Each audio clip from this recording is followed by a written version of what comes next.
شمبابا وبرونا وروخة قدش العالمين آمين. قالت مكرستا دبهرة من مدنخا قرياتي ومن البانوتا من كتاوة قديشة ومن بوشاقي وتشعيات تآوهات قديشة تعيت مدنخا وكل ملباني تعيتات شليخاية تي ولاية. In the name of the Father, and of the Son, and of the Holy Spirit, one God, Amen. Today we will discuss a subject in which we either all ignore or not give enough thought to, and that is, what happens to our souls after passing from this world? The only person who could give first-hand testimony to the question, what happens to the soul after death, was Lazarus. At best, we have an old story which relates that after Christ raised him after he had been dead for 4 days, he never smiled, since he could never forget the suffering of the souls in Hades, the land of the dead. If it's true, it bodes ill for those who died untouched by the grace of Christ. At the moment of death, as one begins to step through the dark door from the visible world to the invisible one sees the demons, accusing, lying, and grasping. One sees one's guardian angel, and possibly the saints who may come to welcome the departing Christian soul as it steps from this world into the next. This terrifying ordeal of facing the demons is the subject of much Christian theologians, and many of the church's prayers for the dying also deal with this. In the thought of the New Testament, the home of demons is not in hell below, but in the air above. Satan is the prince of the power of air, Ephesians chapter 2, verse 2. The one whose spiritual armies of wickedness occupy the heavenlies, Ephesians chapter 6, verse 12. This is why, according to Saint Athanasius, Christ died lifted up on the cross, dying above the ground in the open air. The air is the sphere of the devil. The Lord came to overthrow the devil and to purify the air and to make way for us up to heaven.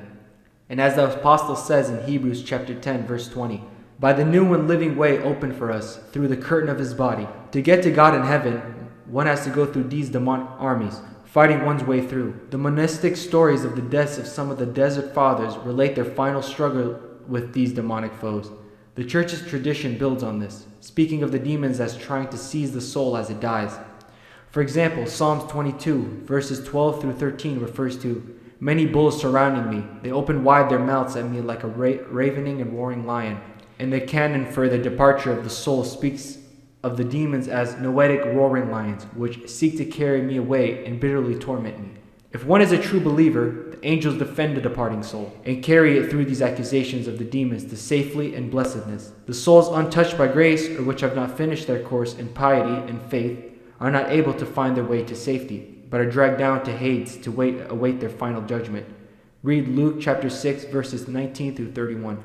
A more simplistic way to explain such struggle is to think of it as a tollway, or as mentioned in ancient times as toll houses. Every traveler experienced the tax and custom officials who waited by the roadside to collect their due. One dreaded these encounters with the toll house officials. They had a reputation for rudeness, corruption, and extortion, which made them an obvious choice for exampling them as we talk about the demons which bear the way of would-be travelers on the road to heaven. As these custom officials grilled the travelers about what they were carrying, so the demons will grill and accuse us of our sins when we begin our road to paradise. When we depart from the world, some beings will be seated at the boundary of this world, as if they were exercising the office of tax collectors, very carefully searching to find something in us that isn't theirs, in example, sins. We will not be able to avoid this searching accusation and inspection of our life. The accusations of the demons will reveal to us just what sort of people we are. For here in this life, we do not know what really sort of people we are. We do not hear our voices as they really sound, nor see our actions as they appear to others.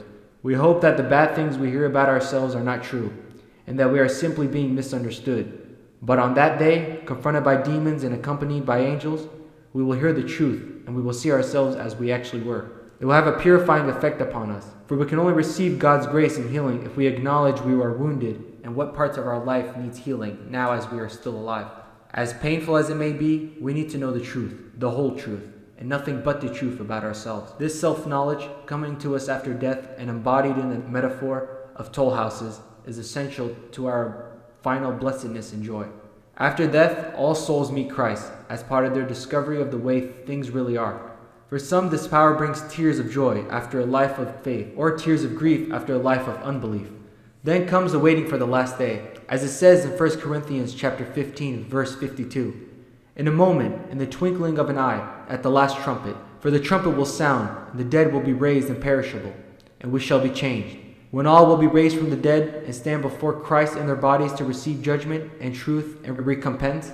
There are about 100 verses in the Bible that mentions the second coming of our Lord and Savior. Some will wait in the land of the dead, filled with dread. Some will wait there in a state of suspense. Some will wait with the saints in the heavenly paradise, drenched in joy and anticipation of an even greater happiness. But during this time of waiting, all can be helped by the prayers of the church. These prayers are very general, for they are offered for all men, both for those dying in fervent pity, and also for those whose faith was more tepid and nominal, and even for those about whose inner lives we know nothing.